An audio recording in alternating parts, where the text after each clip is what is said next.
The Lib Dems got fewer votes than Reform, but they got over 14 times as many seats in Parliament. And a lot of people are rightfully saying this is the result of first past the post. Because, and I mentioned this in the previous video, a lot of people are voting strategically and it's a winner takes all. Whoever gets the most votes gets that seat in Parliament. And all the votes, in theory, that all the other parties got don't count towards how many seats they got. And people are complaining, saying that's not fair. We should have proportional representation. Reform should have more seats.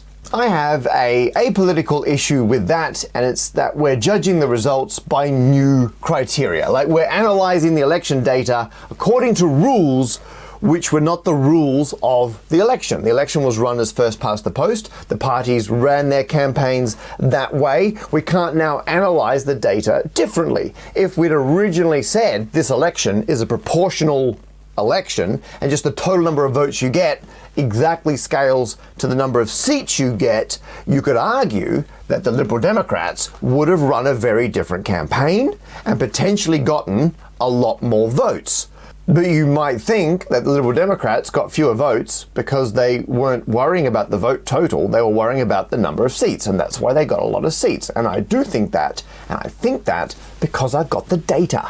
Now I've switched to percentage of votes for all of the constituencies. These are all the Lib Dems in column A. These are all the Reform percentages in column B, and I've just ranked them all from biggest to smallest. So you can see Lib Dems in one constituency got 62.7% of the vote. That was their biggest showing, whereas Reform's biggest showing was only 46.1% of the vote. But right down the bottom of all 650 constituencies, you can see Reform is doing a lot better. So, they only ran in 608, but they were still getting a solid 3% at the end. Lib Dems ran in more and they've got a lower percentage. So I put both of these on plots, which is what you saw up here. So this is from biggest vote share to smallest vote share ranked for Lib Dem. And you can see this weird hump. So there's a bunch up here that's kind of linear-ish. You hit about here and there's quite a sharp drop-off, and this looks like a decay. Boom, straight down. And almost immediately after the 200 constituencies is below 10%. Now on the same scale down here we have Reform. They haven't got this same shoulder. There's no hump at the beginning.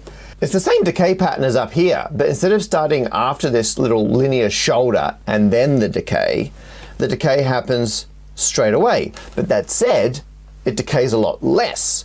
So it stays above, it's nearly 20% by the time it gets to 200, and it stays above 10% for twice as far, way out here. If I put both of these on the same plot, you can see that initially Lib Dems get way more views, but then later on, Reform get way more views. And I think that shows to different campaign strategies. The Lib Dems piled all their effort into a small number of constituencies where they were likely to win a seat. They went all out for maximizing the number of seats, whereas Reform seemingly put equal effort into every constituency. And the fact that I got a single flyer from them bears that out. For completeness, this is the 42.5% line, which for any constituency is the average threshold required to get a seat in Parliament. And you can see how many more constituencies the Lib Dems have way above, or at least near that line. And you can see why Reform got so few seats, even though in theory, the areas under these two curves is roughly the same. So I do agree, it's a startling stat that Reform, a new party, got so many votes. They got more votes than the Lib Dems. However, now I've looked at their strategies, which I think is absolutely borne out in the data. I can say pretty comprehensively that's because the Lib Dems were playing the game by the rules that had been set in advance. They weren't going for a big showy stat that they could then parade around afterwards.